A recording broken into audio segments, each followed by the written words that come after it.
देखिए, इसके पहले कि हम लोग लेक्चर की शुरुआत करें, एक छोटी सी इन्फॉर्मेशन है, 2 मिनट आप लोगों का लगना है, थोड़ा सा जान लीजिए। देखिए, यूपी पीसीएस प्रीलिम्स के टेस्ट सीरीज का डिस्कशन हमारा चल रहा है, जहां पर हम 50 से ज़्यादा टेस्ट सीरीज को आप लोगों को प्रोवाइड करेंगे पीडीएफ फॉर्म में विद आंसर की। इसके अलावा यहाँ पर हम आपको मंथली करंट अफेयर्स क्विज प्रदान करेंगे, जो कि जनवरी 2021 से लेकर के सितंबर 2021 तक का होगा। और साथ ही साथ मंथली एडिटोरियल्स का संग्रह भी आपको प्रदान किया जाएगा, जो कि जनवरी 2021 से लेकर के सितंबर 2021 के मध्य तक का होगा। और साथ ही साथ सभी विषयों के लगभग 100 पेज के आपको नोट्स प्रोवाइड करवाए जाएंगे, जो कि करंट से रिलेटेड होगा। और लगभग 10 से 11 पेज के नोट्स आपको डेली, मतलब छोटे छोटे टुकड़ों में करके आपको वह नोट्स प्रोवाइड करवाए जा रहे हैं। ठीक है, इन सब के लिए जो फीस है वह मात्र 300 रुपये है। और इसके लिए आपको हमारे व्हाट्सएप नंबर 9044883929 पर हाय या हेलो लिख करके मैसेज करना होगा। तो फिलहाल चलिए चलते हैं सीधा लेक्चर की तरफ। नमस्कार दोस्तों, स्वागत है आप सभी का हमारे चैनल केवल एकेडमी पर। तो बड़े इंतजार और बड़े दिनों के बाद जो है आज से आप लोगों का पर्यावरण एवं पारिस्थितिकी का लेक्चर जो है वह शुरू होने जा रहा है। इसके बारे में किस प्रकार से हम लोग डिस्कस करेंगे, क्या चीज़ें होंगी, यह सब कुछ आपको ऑलरेडी बताया जा चुका है। ठीक है, तो आज के लेक्चर की शुरुआत करेंगे हम अपने चैप्टर नंबर 1 से, जिसका नाम है पर्यावरण एवं सतत विकास। तो चलिए चलते हैं सीधा प्रश्नोत्तर की तरफ, और थोड़ा लाइक आप लोग करते चला करिए। ठीक है, बात करते हैं अपने सबसे पहले प्रश्न की। यहाँ पूछा जा रहा है कि पर्यावरण से अभिप्राय है ए भूमि, जल, वायु, पौधों एवं पशुओं की प्राकृतिक दुनिया जो इनके चारों ओर अस्तित्व में है। बी उन संपूर्ण दशाओं का योग जो व्यक्ति को एक समय बिंदु पर घेरे हुए होती है। सी भौतिक, जैविकीय एवं सांस्कृतिक तत्वों की अंतःक्रियात्मक व्यवस्था जो अंतः संबंधित होते हैं। या डी उपर्युक्त सभी। चलिए, इसका जो सही आंसर है वह है ऑप्शन नंबर डी, उपर्युक्त सभी। पर्यावरण होता क्या है, तो सिंपल और बहुत आसान सा समझिए कि पृथ्वी पर पाए जाने वाले भूमि, जल, वायु, पौधे एवं पशु, ठीक है, इन सभी का समूह जो हमारे चारों ओर है, यह सामूहिक रूप से पर्यावरण कहलाता है। ठीक है, देखिए, पर्यावरण के अंतर्गत भौतिक, जैविक एवं सांस्कृतिक यह सभी तत्व होते हैं, और ये आपस में अंतःक्रिया भी करते रहते हैं। इसे और ऐसे समझ लीजिए आसान तरीके से कि पर्यावरण के अजैविक और जैविक संगठक, पर्यावरण के अंदर जैविक और अजैविक संगठक जो है वह आपस में अंतःक्रिया करते रहते हैं। ठीक है, और यह संपूर्ण क्रिया जहाँ पर संचालित होती है जिस तंत्र में, उसको क्या कहते हैं, उसको पारिस्थितिकी तंत्र कहते हैं। ठीक है, फिलहाल पर्यावरण के बारे में बात हो रही। ठीक है, देखिए, पर्यावरण संरक्षण अधिनियम में पर्यावरण की एक परिभाषा दी गई है, इसे याद कर लीजिए। और कहीं पर भी आपको लिखना हो या किसी को भी देना हो तो इस प्रकार से दीजिएगा कि पर्यावरण किसी जीव के चारों तरफ घिरे भौतिक एवं जैविक दशाएं और उनके साथ अंतःक्रिया को सम्मिलित करता है। ठीक है, यहाँ ऊपर देखिए एक ग्राफ दिया हुआ है, इससे समझने का प्रयास करिए। देखिए, पर्यावरण लघु स्तर और बृहत स्तर दोनों तरीके का हो सकता है। लघु स्तर का पर्यावरण जीवाणुओं का पर्यावरण होता है, और बृहत स्तर का पर्यावरण जो है यह वृक्ष का पर्यावरण हो सकता है। पर्यावरण दोनों रूपों में कार्य करता है, एक तो संसाधन के भी रूप में और दूसरा नियंत्रक के भी रूप में। पर्यावरण में विभिन्न प्रकार की हमको भिन्नताएं देखने को मिलती हैं, जिसका कारण है जलवायु में परिवर्तन, मृदा के प्रकार में परिवर्तन और स्थलाकृतियों में अंतर। ठीक है, अगर बात करें पर्यावरण के संगठकों की या किनसे मिल करके पर्यावरण बना है, तो पर्यावरण के अंतर्गत 3 संगठक शामिल हो जाते हैं, भौतिक, जैविक और सांस्कृतिक। सांस्कृतिक पर्यावरण देखिए यह मानव निर्मित होता है, जिसके अंतर्गत उसके आर्थिक, सामाजिक एवं राजनैतिक चीज़ों का अवलोकन किया जाता है, या आर्थिक, सामाजिक एवं राजनैतिक स्थितियाँ होती हैं। ठीक है, या गतिविधियां शामिल होती हैं। वहीं जैविक संगठक, पर्यावरण के जैविक संगठक के अंतर्गत पादप, जंतु और सूक्ष्म जीव ये सभी शामिल होते हैं। ठीक है, और मनुष्य जो है वह जंतु ही है, ध्यान रखिएगा। और सबसे अंत में जो पर्यावरण है, इसके अंतर्गत भौतिक संगठक भी आते हैं, जिसमें शामिल होता है स्थल, विभिन्न प्रकार की स्थलाकृतियाँ भी इसमें शामिल हो जाएंगी, जैसे चट्टान हो गया, दलदल हो गया, पहाड़ हो गए, पर्वत हो गए, जंगल हो गए, ये सब। ठीक है, वायु और जल, ये सब भी पर्यावरण के संगठन में शामिल होते हैं। ठीक है, तो अब उम्मीद है आपको कोई भी कन्फ्यूजन नहीं होगी। यहाँ देखिए, पर्यावरण एक अविभाज्य समष्टि है और जैविक एवं अजैविक तत्व वाले पारस्परिक क्रियाशील तंत्रों से इसकी रचना होती है। इसके 3 संघटक हैं, भौतिक या अजैविक जिसमें स्थल, वायु, जल आदि चीज़ें शामिल हैं, जैविक जो कि पादप, जंतु और सूक्ष्म जीवों से निर्मित होता है, और सांस्कृतिक यानी कि मानव निर्मित गतिविधियाँ, और इसके अंतर्गत जो है आर्थिक, सामाजिक और राजनैतिक गतिविधियाँ शामिल होती हैं। ठीक है, अगला प्रश्न, पर्यावरण किससे बनता है? ए जीवीय घटकों से, बी भू आकृतिक घटकों से, सी अजैव घटकों से, या फिर डी उपर्युक्त सभी से। तो अभी अभी आपको बताया गया पर्यावरण के अंतर्गत यह सभी घटक शामिल होते हैं। अगला प्रश्न है, सामान्यतया पर्यावरण को निम्न प्रकार से वर्गीकृत किया जा सकता है, निम्नलिखित में से कौन सा इस वर्गीकरण का अंश नहीं है? ए परिचालन पर्यावरण, बी भौतिक पर्यावरण, सी सांस्कृतिक पर्यावरण, या फिर डी जैविकीय पर्यावरण। तो जाहिर सी बात है, आपको बताया गया कि पर्यावरण के अंतर्गत या पर्यावरण के 3 संघटक होते हैं, भौतिक, जैविक और सांस्कृतिक। आपसे कहीं पर भी परिचालन पर्यावरण की बात नहीं की गई है, तो जाहिर सी बात है यह पर्यावरण के अंतर्गत शामिल नहीं होता है। ठीक है, ऑप्शन नंबर ए सही हो जाएगा। चलिए बात करते हैं अगले चैप्टर की, जिसका नाम है धारणीय विकास या फिर सतत विकास, और चलते हैं सीधा इसके प्रश्नों की तरफ। यहाँ पहला प्रश्न कथन और कारण के रूप में है, जिसमें कथन ए है, सतत विकास मानव समाज के कल्याण हेतु महत्वपूर्ण है। कारण आर बताया जा रहा है कि सतत विकास से अभिप्राय ऐसे विकास से है जो भावी पीढ़ियों की ज़रूरतें पूरी करने की योग्यता को प्रभावित किए बिना वर्तमान समय की आवश्यकता पूरी करे। कूट के माध्यम से आपको उत्तर देना है। ऑप्शन है ए और आर दोनों सही हैं तथा आर कथन ए की सही व्याख्या करता है, बी ए तथा आर दोनों सही हैं परंतु आर कथन ए की सही व्याख्या नहीं है, सी ए सही परंतु आर गलत है, और डी ए गलत परंतु आर सही है। चलिए इसका जो सही आंसर है वह है ऑप्शन नंबर ए, कथन और कारण दोनों सही हैं और कारण जो है वह कथन की सही व्याख्या करता है। फिलहाल यह तो हो गई ये सारी बातें क्वेश्चन और आंसर की। आप जरा बताइए कि सतत विकास या धारणीय विकास होता क्या है। तो देखिए, धारणीय विकास का अर्थ यही होता है कि आप अपनी आवश्यकताओं को पूरा तो करें, लेकिन इसके साथ साथ आप उसका जो है इस प्रकार से दोहन ना कर दें कि आपके आने वाली पीढ़ियों के लिए वह संसाधन समाप्त हो जाए जिनका आप अभी उपयोग कर रहे हैं अपनी आवश्यकताओं को पूरा करने में।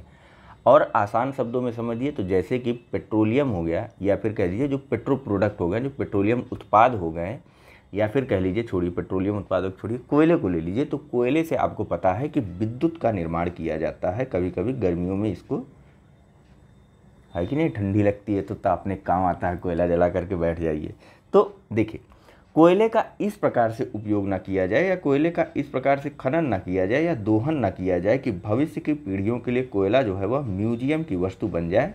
कहने का मतलब यह है कि कोयले का हम इस प्रकार से उपयोग करें कि वह भविष्य के लिए भी सुरक्षित रहे और हमारी वर्तमान आवश्यकताएं भी पूरी होती रहें। ठीक है, कुल मिलाकर के कहने का तात्पर्य है कि किसी भी चीज़ को इस प्रकार से ना उसका दोहन कर दिया जाए कि भविष्य में वह उपलब्ध ही ना रहे। ठीक है, जैसे फिलहाल जल को लेकर के चीज़ें बनती जा रही हैं या ऑक्सीजन को लेकर के हमको संघर्ष करना पड़ा इस कोरोना काल में, तो इस प्रकार दोहन ना किया जाए। ठीक है, कोयले का ऑक्सीजन का किस प्रकार से दोहन हुआ, कुछ लोगों के पास सिलेंडर थे, वे रखे हुए थे, भरवा करके रख लिए, उसके अलावा उन्होंने एक सिलेंडर और रख लिया। मार्केट में क्या हुआ, सिलेंडर ख़त्म होना शुरू हो गया था धीरे धीरे। ठीक है, तो इस प्रकार से नहीं, हमको उसका धारणीय उपयोग करना चाहिए था।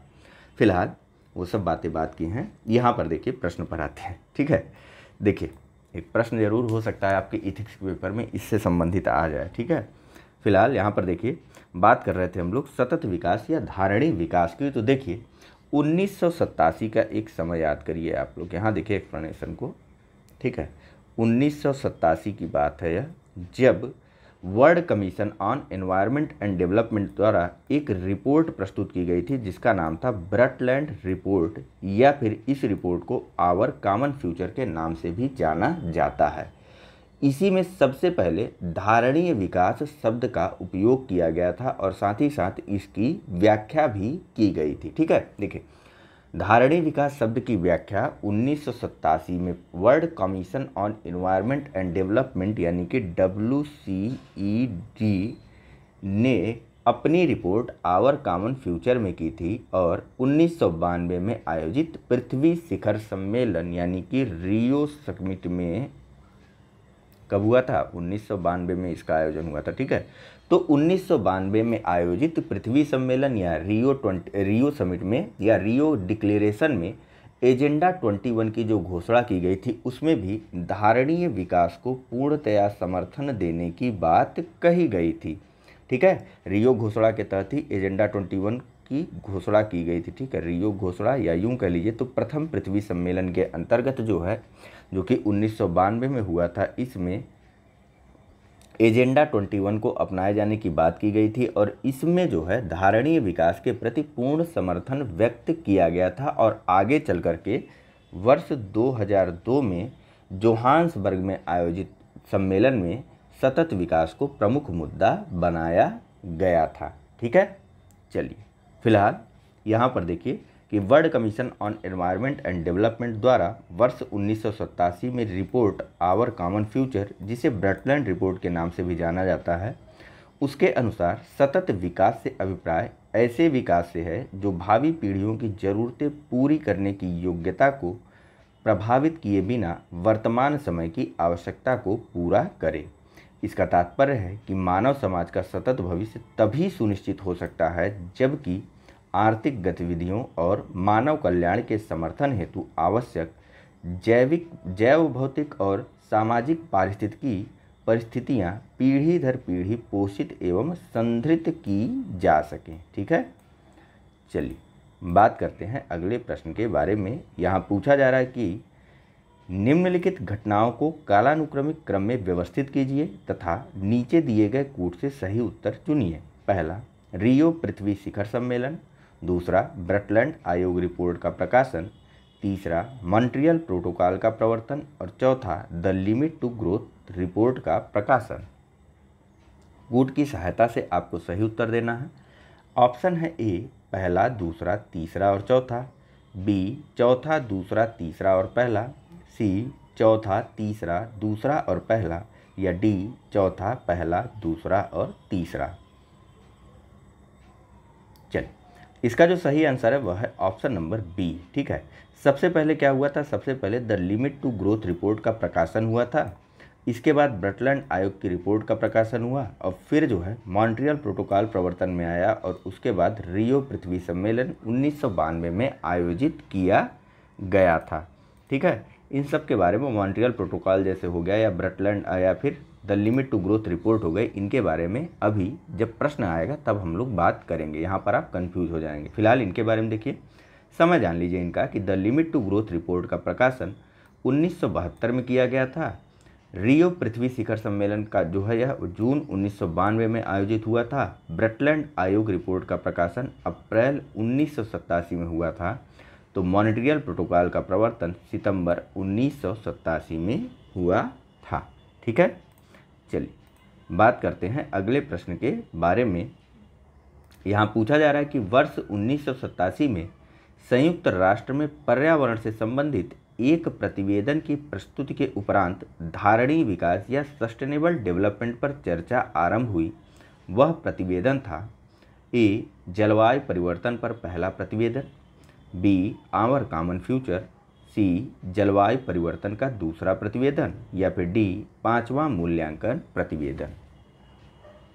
चलिए, इसका जो सही आंसर होगा वह ऑप्शन नंबर बी होगा। वर्ष 1987 में ब्रटलैंड आयोग की रिपोर्ट प्रकाशित की गई थी आवर कॉमन फ्यूचर के नाम से और यह किसने किया था प्रकाशित? तो world commission on environment and development के द्वारा। ठीक है, और इसमें सतत विकास की संकल्पना को प्रतिपादित किया गया था। ये सारी बातें यहाँ पर हैं। ब्रटलैंड रिपोर्ट, जिसे आवर कॉमन फ्यूचर के नाम से भी जाना जाता है, WECD द्वारा वर्ष 1987 में जारी की गई थी और इस रिपोर्ट में सतत विकास की संकल्पना का प्रतिपादन किया गया था। अगला प्रश्न देखते हैं।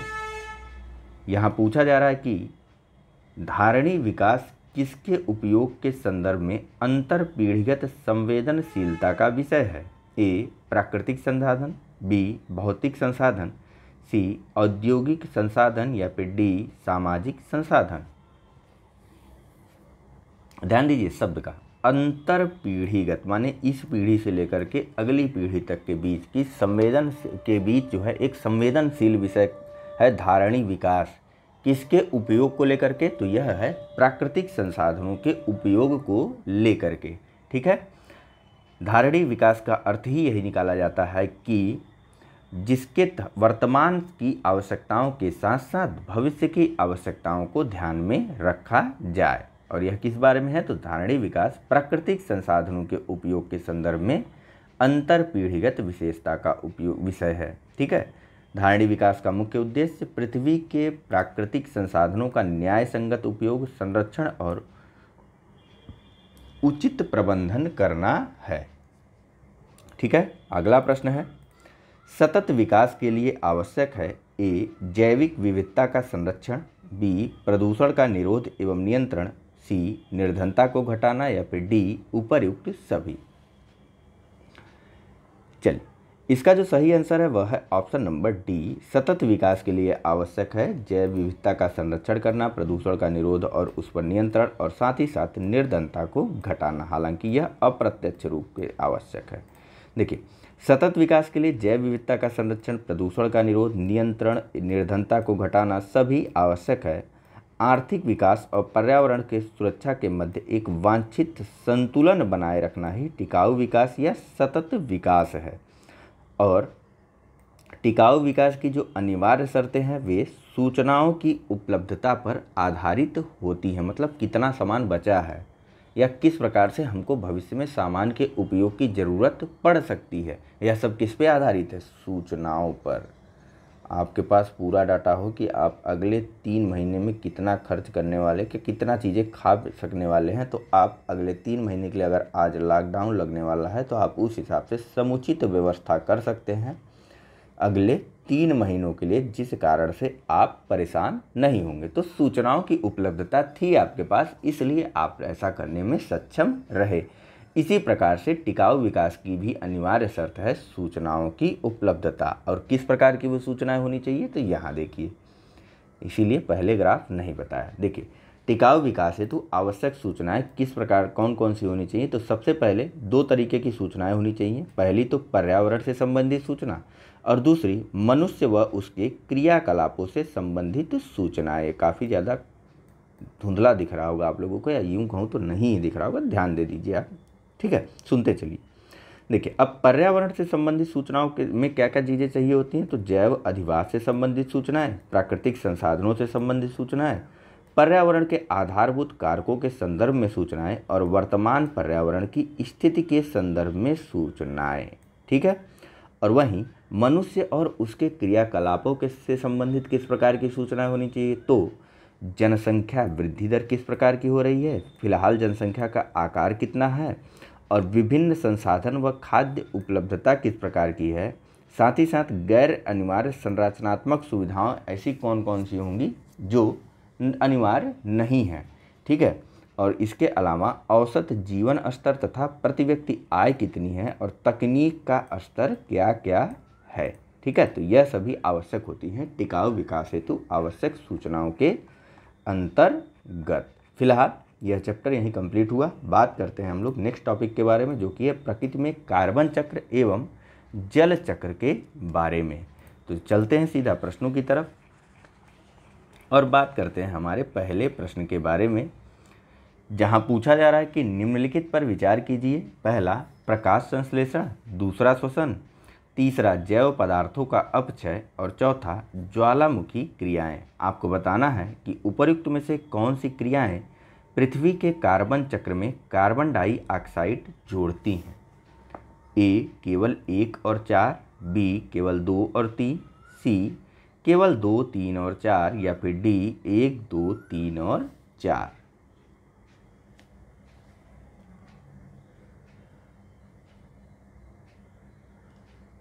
चलिए आराम से देखिए, प्रकाश संश्लेषण के माध्यम से क्या पृथ्वी के कार्बन चक्र में कार्बन डाइऑक्साइड जुड़ता है? नहीं ना। तब सांस लेने में आप कार्बन डाइऑक्साइड छोड़ते हैं, जैव पदार्थों का अपचय होता है तो वहाँ से कार्बनिक पदार्थ निकलते हैं। इसके अलावा ज्वालामुखी क्रियाओं के परिणाम स्वरूप कार्बन डाइऑक्साइड निकलती है। ठीक है, प्रकाश संश्लेषण की प्रक्रिया में तो पौधे कार्बन डाइऑक्साइड को ग्रहण करते हैं, है कि नहीं। फिलहाल इसका जो सही आंसर था वह था ऑप्शन नंबर सी। ठीक है, यहाँ देखिए कि पृथ्वी के कार्बन चक्र में कार्बनिक पदार्थों के अपघटन जीवधारियों द्वारा श्वसन प्रक्रिया से, ज्वालामुखी प्रक्रियाओं से जीवाश्म ईंधनों के दहन आदि से कार्बन डाइऑक्साइड पहुँचती है, तो वहीं स्वपोषित पौधे प्रकाश संश्लेषण की क्रिया द्वारा कार्बोहाइड्रेट्स के निर्माण में वायुमंडलीय कार्बन डाइऑक्साइड को ग्रहण करते हैं, न कि विमोचित अथवा जोड़ते हैं। ठीक है, नेक्स्ट, अधोलिखित में से कौन सा पृथ्वी के कार्बन चक्र में कार्बन डाइऑक्साइड की मात्रा को नहीं बढ़ाता है? ए श्वसन, बी प्रकाश संश्लेषण, सी जैविक पदार्थों का क्षय, या फिर डी ज्वालामुखी क्रिया। चलिए जाहिर सी बात है इसका आंसर आप सब लोग जान गए होंगे, प्रकाश संश्लेषण। अगला प्रश्न है, सौर विकिरण की सबसे महत्वपूर्ण भूमिका है? ए कार्बन चक्र में, बी हाइड्रोजन चक्र में, सी जल चक्र में, या फिर डी नाइट्रोजन चक्र में। चलिए इसका जो सही आंसर है वह है ऑप्शन नंबर सी। सौर विकिरण की सबसे महत्वपूर्ण भूमिका जो होती है वह होती है जल चक्र में। बिना सौर विकिरण के जल चक्र संभव ही नहीं हो पाएगा। यहाँ देखिए ग्राफ में, इसके पहले एक्सप्लेनेशन पे जाया जाए। देखिए एक है यह जल निकाय, मान लीजिए यह समुद्र है या नदी है, यह नदी है या समुद्र से जाकर के मिल रही है। ठीक है, मान लीजिए नदी और समुद्र दोनों मान लीजिए, कुछ भी मान लीजिए आप। ठीक है, जो भी आपकी इच्छा हो। ठीक है, अब यहाँ पर क्या हुआ बताइए, सौर विकिरण आया या सूर्य की ऊर्जा आई या सूर्याताप यहाँ पर पड़ा। अब जब सूर्याताप पड़ा तो पानी भाप बनने लगेगा, पानी भाप बनेगा तो उसका वाष्पीकरण होगा, वाष्पीकरण करके जल चला जाएगा ऊपर और जल से बन जाएंगे बादल, बादल से होगा बरसात। हो गया हमारा जल चक्र कंप्लीट। यहाँ से ऊपर गया, ऊपर से बादल बना, बादल से फिर वापस धरती पर आ गया। ठीक है, और साथ ही साथ अगर तापमान उचित नहीं रहा तो यह और आगे बढ़ जाएगा और ठंडे क्षेत्र में अगर चला गया यह बादल तो वहाँ से जल जो है वह संघनित हो जाएगा और ज़्यादा, और यह ओलों के रूप में धरती पर गिरेगा, जो कि आगे चल करके धरती पर पड़े पड़े रहेंगे और गलते रहेंगे, या धीरे धीरे जो है मेल्ट होते रहेंगे और अंततोगत्वा भूमि के अंदर चले जाएंगे। इस प्रकार से यहाँ से भी कुछ पानी भूमि के अंदर चला जाएगा और भूजल भी जो है वह निर्मित होता रहेगा। ठीक है, तो यह इस प्रकार से जल चक्र बनता है। ठीक है, देखिए अब एक्सप्लेनेशन को। सौर विकिरण जल चक्र में सौर विकिरण की सबसे महत्वपूर्ण भूमिका होती है। सौर विकिरण जल चक्र को चालित करता है और जल का वाष्पीकरण करता है। सौर विकिरण द्वारा बर्फ का जल में द्रवीकरण होता है। जल चक्र हाइड्रोस्फीयर में जल की विभिन्न गतिविधियों को दर्शाता है। कहाँ पर जल की विभिन्न गतिविधियाँ देखी जाती हैं? तो हाइड्रोस्फीयर में। अगला प्रश्न है कि वर्षा की मात्रा निर्भर करती है? ए हवा के दबाव पर, बी वायुमंडल में नमी पर, सी जल चक्र पर, या फिर डी ताप क्रम पर।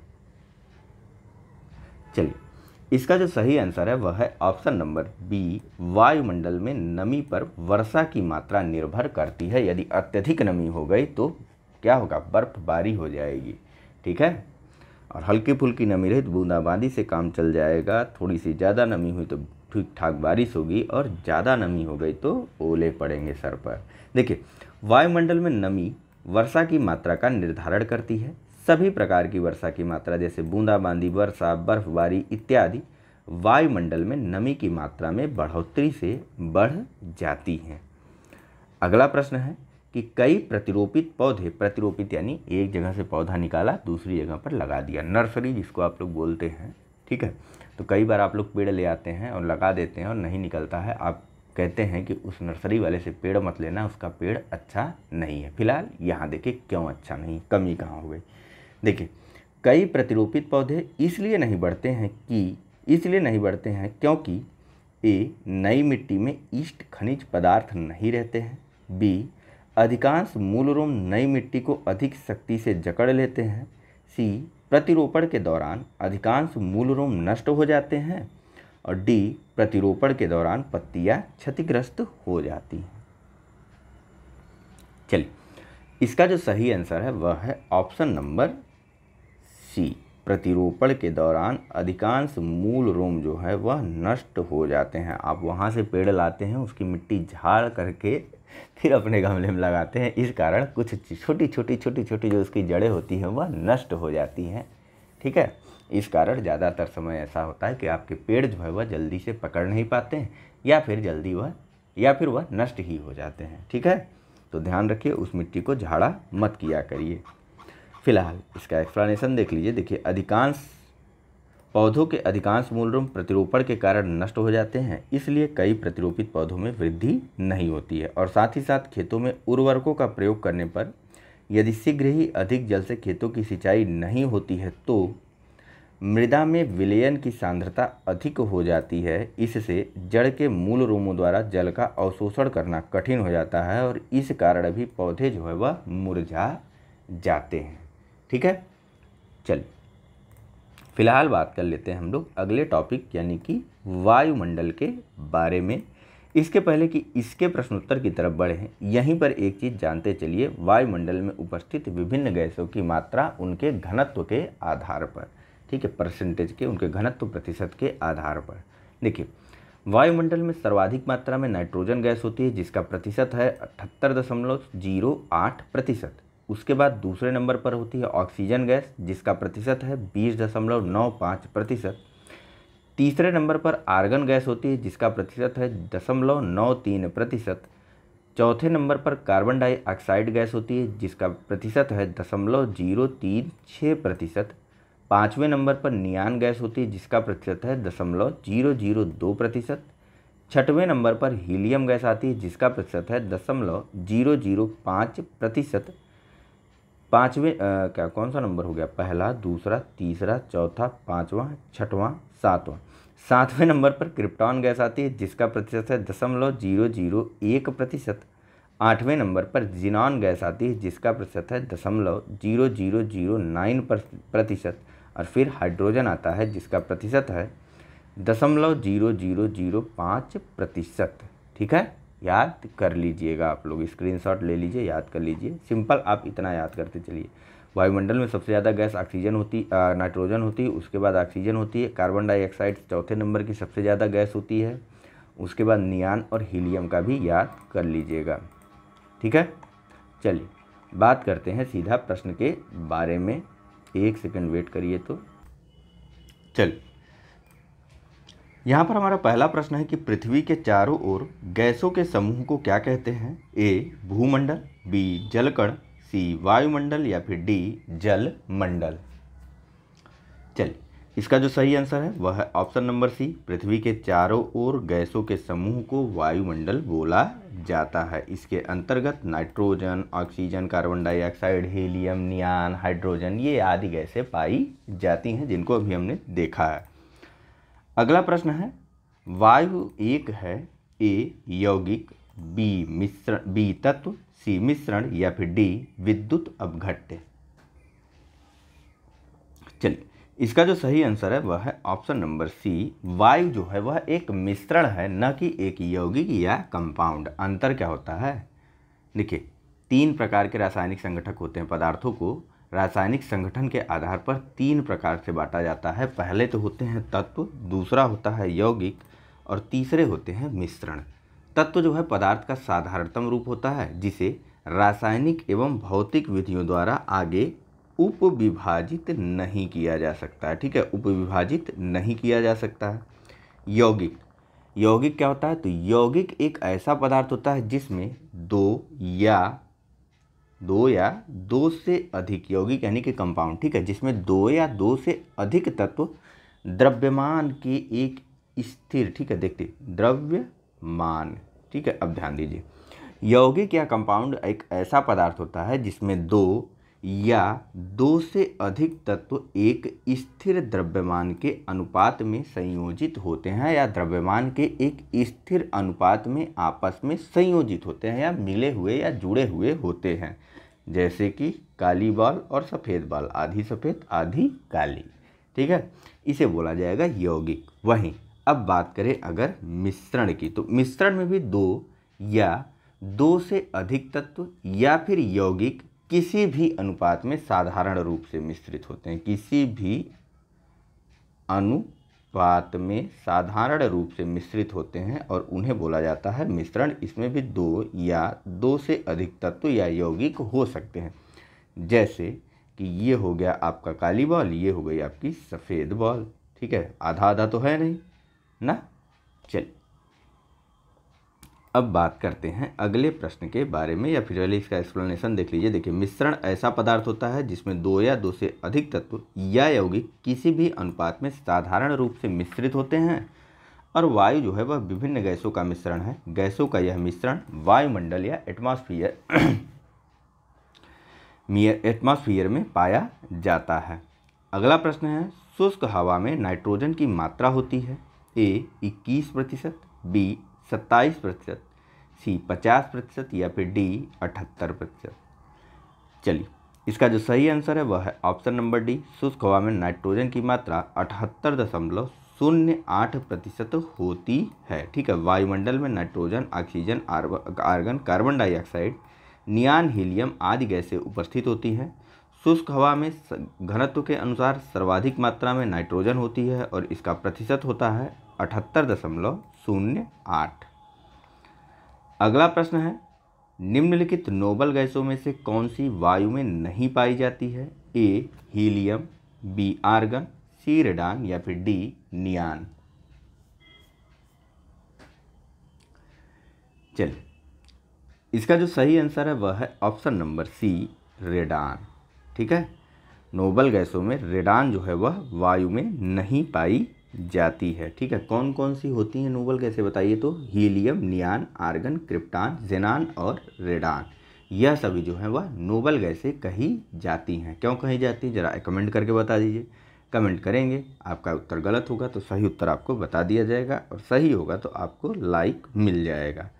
फिलहाल वातावरण में सर्वाधिक प्रतिशत है ए ऑक्सीजन का, बी कार्बन डाइऑक्साइड का, सी नाइट्रोजन का या फिर डी हाइड्रोजन का। चलिए, इसका जो सही आंसर है वह है ऑप्शन नंबर सी नाइट्रोजन का। वातावरण में सर्वाधिक प्रतिशत में नाइट्रोजन गैस पाई जाती है। अगला प्रश्न है, हवा में जिस गैस की मात्रा सबसे अधिक है वह है, तो वह है नाइट्रोजन। ठीक है, अगला प्रश्न है कि यदि पृथ्वी पर पाए जाने वाली वनस्पतियां समाप्त हो जाएं तो किन गैसों की कमी होगी? ए कार्बन डाइऑक्साइड, बी नाइट्रोजन, सी जलवाष्प या फिर डी ऑक्सीजन। चलिए, इसका जो सही आंसर है वह है ऑप्शन नंबर डी। यदि पृथ्वी पर पाए जाने वाले समस्त पेड़ पौधे या वनस्पतियां नष्ट हो जाएंगी तो पृथ्वी में ऑक्सीजन की कमी हो जाएगी।